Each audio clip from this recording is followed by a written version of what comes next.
Okey, di muka surat ni supaya kita dapat manfaat dia sama-sama. Di muka surat ni kita mula dengan ilaihi yuraddu. Kepadanya lah.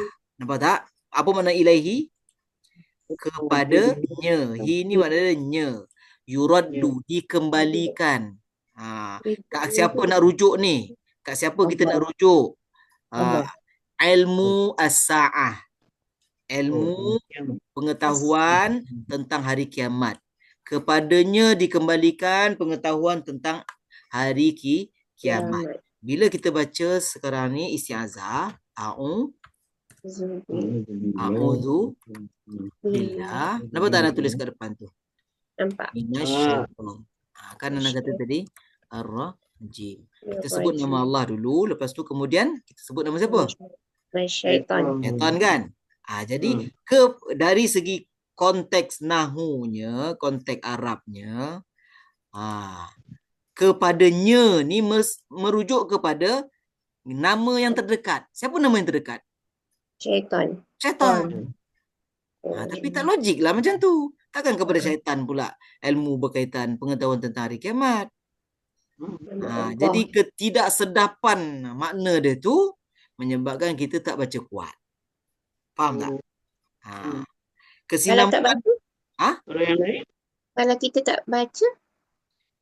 Tak. Maksudnya kita memanglah confirm lah bukan kepada syaitan. Betul tak? Mestilah kita kembalikan kepada Allah. Tapi susunan ayat tu. Susunan. Aku berlindung dengan Allah daripada syaitan yang direjam, kepadanya lah. Mana kepada siapa tu? Orang yang tak faham dengar, dia akan merefer kepada syaitan. Takkan kepada syaitan pula ilmu. Nanti orang keliru. Nanti orang confuse. Nak mengelakkan orang confuse, perlahankan baca. Itu je point dia. Faham tak? Perlahan ke atau dalam hati dia, Ustaz? Tak, perlahankan baca dia. Sebab kita nak baca, kita baca juga untuk kita nak melindungi bacaan kita dan juga nak melindungi diri kita daripada diwaswas oleh syaitan. Nampak tak? Maksud Ustaz, kalau baca istiazah ni dengan ayat tu, maknanya macam kalau orang yang tahu, kalau yang tak faham, kalau orang yang tahu confirm lah, takkanlah kepada syaitan pula, betul tak? Maksud saya macam kalau orang yang tak tahu dia tak ada apalah bagi dia. Ini sebenarnya permainan bahasa dan ketelitian bahasa. Contohlah, mana yang betul? Goreng pisang ke pisang goreng? Contohnya. Semua orang faham je lah benda tu kan. Tapi ada tak kehalusan dia? Ada. Macam ni lah. Semua orang faham, semua ilmu berkaitan dari kiamat ni kena kembalikan kepada Allah lah. Apa pula setan pula. Betul. Tapi dari segi ayat macam ni susunan dia ni keliru. Keliru. Sebab hi ni dipanggil ganti nama. Dalam kaedah namanya ganti nama mestilah merujuk kepada yang terdekat, iaitu syaitan. Jadi boleh mengelirukan. Untuk mengelakkan kekeliruan, bukan hakikat semua orang tahu kepada Allah. Tetapi dari segi susunan perkataan dia, takut orang keliru, maka diperlahankan bacaannya. Poin dia tu je, untuk elak kekeliruan. So mana betul Kak Ros? Goreng pisang ke pisang goreng? Dua-dua betul. Betul. Tapi tengok apa yang kita nak cakap. Tak boleh macam tu. Kalau kita nak menggoreng pisang, goreng pisang. Kalau kita nak makan goreng pisang, pisang goreng. Pisang amboi. Macam tu lah bahasa. Dia ada kehalusan dia. Bukan memang faham secara umum. Faham secara umum, memanglah kita tahu. Kan? Kepada Allah lah dikembalikan pengetahuan hari kiamat tu. Tapi secara detailnya kat sini ni boleh keliru ni. Sebab syaitan selepas. Jadi untuk elak keliru, baca perlahan. Nampak tak? Itu antara topik apa? Ketelitian. Itu dipanggil topik dekat mana? Topik apa kita nak letakkan tu? Topik apa tu? Topik wakaf ibtidak lah. Henti dan mula. Ni kita nak mula kat sini ni, kita baca isti'azah ni okey ke ni? Okey baca, tapi janganlah kuat. Nanti orang keliru nanti. Macam tu. Nampak tak? Ustaz, tapi Ya. kalau ayat lain yang ayat Dah lain. semua okey. Yang paling penting sekali bila kita sebut pasal wakaf ibtidak, topik besar, so rukun mengaji kita ada berapa? Secara rukun mengaji kita ada berapa? Rukun mengaji, makna wajib lah ni. Pertama ialah makhraj. Yang kedua ialah sifat. Yang ketiga ialah wakaf ibtidak. Macam itulah. Okey. Combinekan dua ni. Makhraj dengan sifat untuk nak menjaga ketepatan sebutan setiap huruf. Bila setiap huruf tu dah betul sebutan dia, makhraj dia betul dari mana, sifat dia kita laksanakan, huruf tu dah betul semua dari dua aspek tadi ni, makhraj dan sifat ni, perkataan yang kita nak sebut tu betul tak? Betul. Setiap huruf betul perkataan yang kita nak sebut? Betul. Betul lah. Contoh kita, perkataan kita buku. Perkataan kita apa? Buku. Huruf B dah sebut betul, U dah sebut betul, sifat dia cukup dah, K dah ada siap nafas dah, ku contohnya, U dah muncung mulut ke depan dah apa semua. Okey, jadi setiap huruf dah betul dari sudut makhraj dan sifat. Jadi perkataan buku ni betul ke salah ni? Betul. Betul lah. Betul. Okey. Tetapi sebab kita ada ayat Al-Quran ni mestilah ada huruf, lepas tu perkataan, lepas tu ayat. Betul tak? Apa yang kita nampak ni apa ni? Sama ada huruf gabung jadi perkataan, perkataan gabung jadi Ayat. Okey. So rukun kita yang pertama tadi apa dia? Makhraj. Rukun kedua sifat. Okey. Makhraj dengan sifat dia nak pastikan apa ni? Huruf Ayat. yang kita huruf dulu. Huruf yang kita sebut tu betul. Tepat. Okey. Bila huruf yang kita sebut tu dah betul dan tepat, perkataan yang kita nak sebut tu betul ke tak betul? Betul. Ada betul lah. Perkataan ilahi dah betul, yuraddu dah betul, ilmu dah betul. Tetapi kita tak masuk rukun ketiga. Apa mana rukun ketiga? Apa dia rukun ketiga tadi? Wakaf dan ibtidak. Bila kita tak masuk rukun ketiga,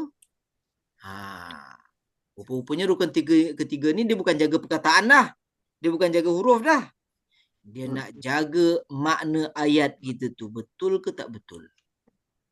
Nak jaga apa? Makna ayat. Ya, nak memastikan makna ayat pula dah.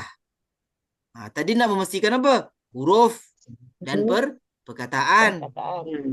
Setiap huruf dah betul, perkataan ni betul lah. Huruf ni dah betul, perkataan ni benar betul. Okey. Tetapi itu belum memastikan betulnya ayat yang kita baca. Habis nak pastikan ayat tu betul kita baca ke tidak? Melalui rukun yang ketiga. Apa rukun yang ketiga, Ustaz? Wakaf dan ibtidak. Okeylah. Saya pergi ke pasar. Betul tak ayat tu? Betul. Tapi kalau wakaf ibtidak kita cincai boncai, kan? Tiba-tiba aja bayar. Seper. Apa seper? Apa tu? Dia berhenti dekat per tu. Betul ke tu? Apa benda seper? Ada rosak lah mana ayat. Huruf ro ada takrir Ustaz.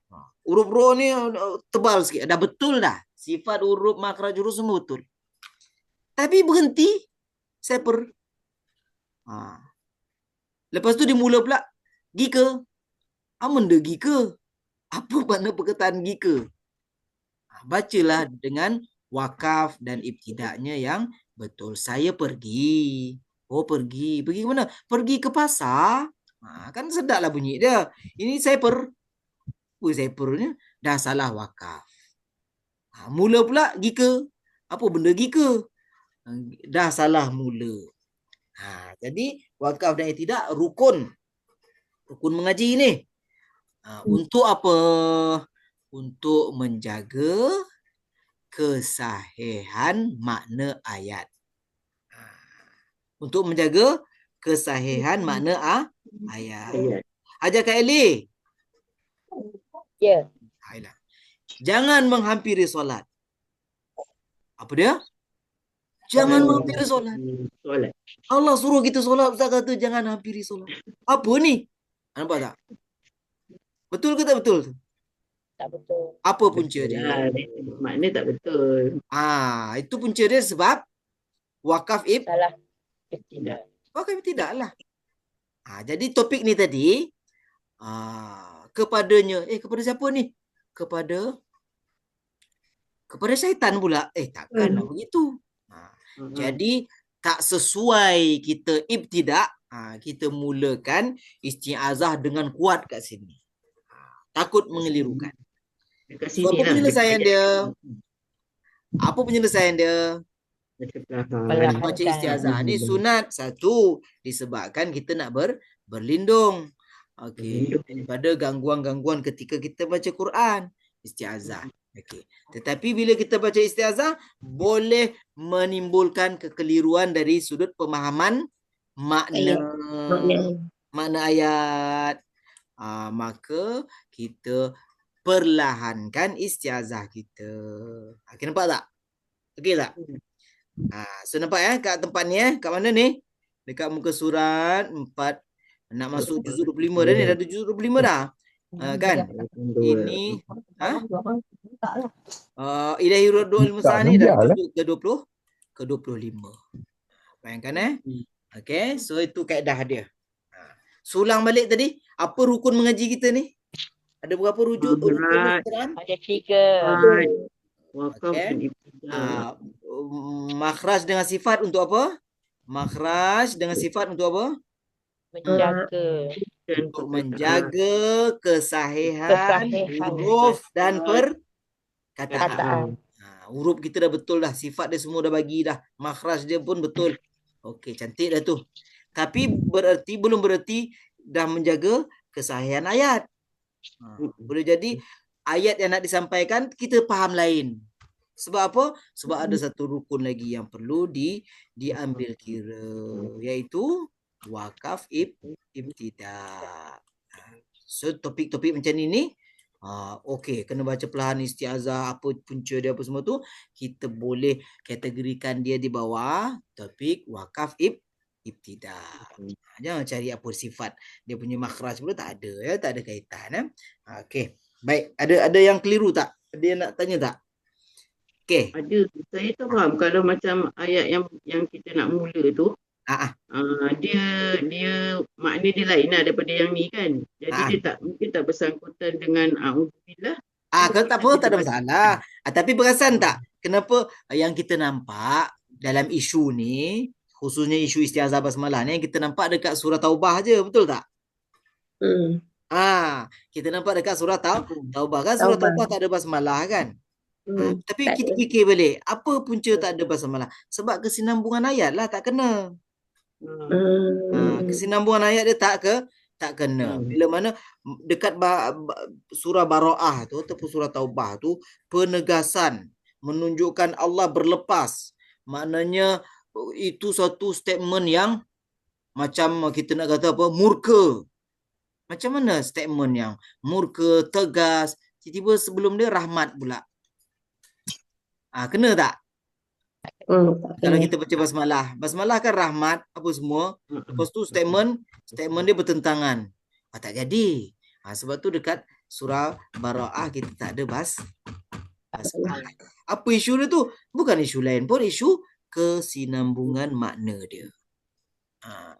Antara makna basmalah yang penuh dengan rahmat dan juga antara makna ayat pertama dalam surah At-Taubah tu, iaitu Bara'ah tadi. Okey. Ajak bayar. Faham tu? Okey. Jom sambung. Nak baca isti'azah boleh, tapi baca perlahan. Ilaihi yuraddu ilmu الساعة وما تخرج من ثمرات من أكمامها وما تحمل من أنثى ولا تضع إلا بعلمه بعلمه بعلمه ويوم يناديهم أين شركائي قالوا آذناك ما منا من شهيد.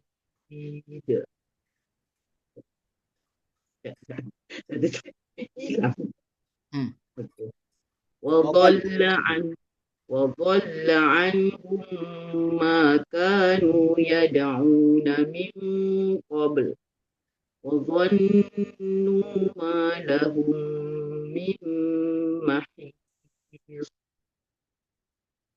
لا يسأم الإنسان من دعاء الخير وإن مسه الشر فيئوس قنوط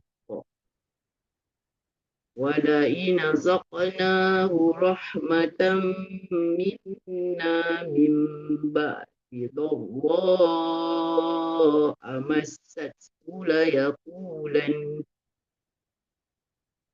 sambung ambil masad. Kita ambil mana? Okey. Ambil daripada Mimba. mimba dia lagi cantik.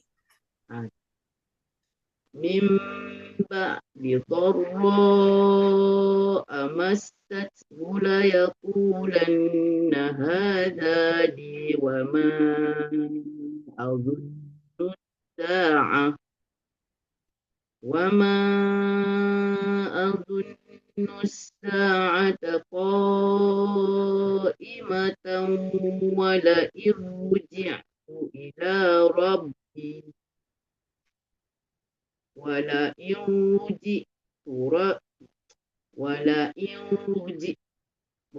يا أستاذ betul ambil ولئن Ya. ولئن رجعت إلى ربي إن لي عنده للحسنى ولننبئن الذين كفروا بما عملوا ولنذيقنهم من عذاب غليظ. وإذا أنعمنا على الإنسان وإذا أنعمنا على الإنسان أعرض ونأى. Tekan lagi dot tu aja. A'rada do. أعرض. Ambil situ je. A'rada wa na'a bijanibi. أعرض ونأى بجانبه. Bagi 2 rakaat lagi, 4 rakaat buat. أعرض ونأى بجانبه وإذا مسه الشر فذو دعاء عريض. Arid. Baik ain, baik ro, dua-dua tarqiq, dua-dua nipis ya. Jangan o.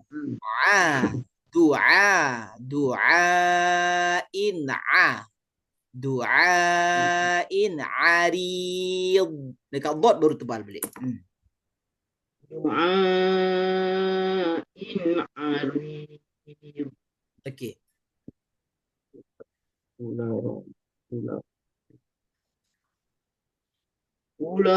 Tengok apa dia punya pilihan yang ada. Dia ada wajhan. Bila kita sebut wajhan maksudnya dua wajah. Ya. Sama ada ibdal, maknanya hamzah tu dekat ai tu kita ibdal jadi ibdal hamzah asalnya alifan. Ibdal jadi huruf alif. Alif. Okey, musyba'ah. Musyba'ah ni alif yang paling panjang. Dengar perkataan, dia ada dua istilah. Sama ada musyba' ataupun musyba'ah, satu lagi tul. Dua ya. Ada dua istilah. Kalau dia kata musyba' ataupun musyba'ah dan juga tul, itu yang paling panjang. Maknanya 6 harakat lah. Kalau istilah pertengahan, 3 atau 4, dia panggil tawassut. Dia panggil apa? Tawassut. Kalau 2 harakat biasa, dipanggil qasr. Dipanggil qasr. Okey, tengok. Kadar-kadar istilah mad ya. Yang biasa 2 harakat dia panggil apa? Qasr. Qaf, sad, ra. Qasr. Kalau kita dengar dia panggil qasrul munfasil. Maksudnya apa ni? Kalau ada istilah tajwid, kita dengar dia kata qasrul munfasil. Maksudnya apa tu?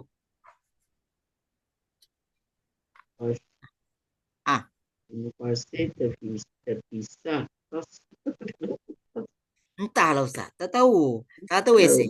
Munfasil terpisah lah kan, Ustaz? Kalau munfasil ni mad jaiz lah. Sebut munfasil ni maknanya mad jaiz. Bila disebut qasrul munfasil maksudnya apa? Jaiz. Memang munfasil tu mad jaiz, tapi kalau qasrul munfasil maksudnya apa? Mad jaiz munfasil 2 harakat. So perkataan qasru ni maknanya mad kadar dia 2 harakat. Mad kadar dia 2 harakat. Qasr. Okey, kalau dia kata tawassut maksudnya apa? Kalau dia kata tawassut maksudnya apa? 4 harakat. 3 ke 4 harakat. Pertengahan. Tawassut ni maknanya pertengahan 3 ataupun 4 harakat. Tawassut. Bila dia panggil tul, nampak je istilah tul ataupun musyba' ni. Musyba' ataupun musyba'ah ni. Maksudnya apa? 6 harakat. Dia paling panjang. 6 harakat. Kalau dia kata tawassut munfasil. Kalau disebut tawassut munfasil maksudnya apa? Mad jaiz munfasil. Dia baca? 2 harakat. Itu kasrul munfasil. Tawassut munfasil. Domam Ustaz macam ni. 6 harakat. Kalau dia kata tul munfasil. Tul baru panjang 6 harakat. 6 harakat ataupun musyba'. Ni ditulis kat sini apa? Ibdal hamzah saniyah alifan musyba'ah. So nampak je musyba' tul. Tu maksud dia ini paling panjang lah ni. So paling panjang maknanya berapa? Paling panjang 6 harakat. Okay, itu cara yang pertama. Aro'ai, tukarkan ai itu jadi mad alif yang panjang. Aro'ai. Okay. Yang kedua tashil. Yang kedua apa? Wabit tashil, dengan tashil wa huwal muqaddam. Yang tashil lebih diutamakan. So baca naqal lepas tu tashilkan. Cuba. Cuba ya. Tashil. Ya. Ula ra'aitumu. Ya, betul. Qula ra'aitumu. Ula ra'aitumu. Yang mana ai tak betul. Arai. Ula ra'aitumu in kana min 'indillahi thumma kafartum bihi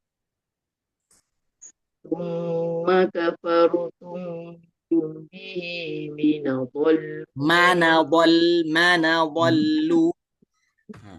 Dia payah pun sangkut-sangkut juga ni. Ini jiwa kacau ni macam ni. Okey. Ambil daripada mana dhallu. Mana dhallu. Thumma kafartum bihi mana dhallu mimman huwa fi shiqaqin ba'id. سنريهم آياتنا في الآفاق وفي أنفسهم. Sama ya Ustaz? Ambil berdua fi musim. Oh, وفي أنفسهم حتى يتبين لهم أنه الحق. أولم يكف بربك أنه على كل شيء شهيد. ألا إنهم في مرية من Janganlah tebal. Ra mati sebelumnya baris bawah, nipislah. ألا إنهم في مرية من لقاء ربهم. ألا إنه بكل شيء محيط.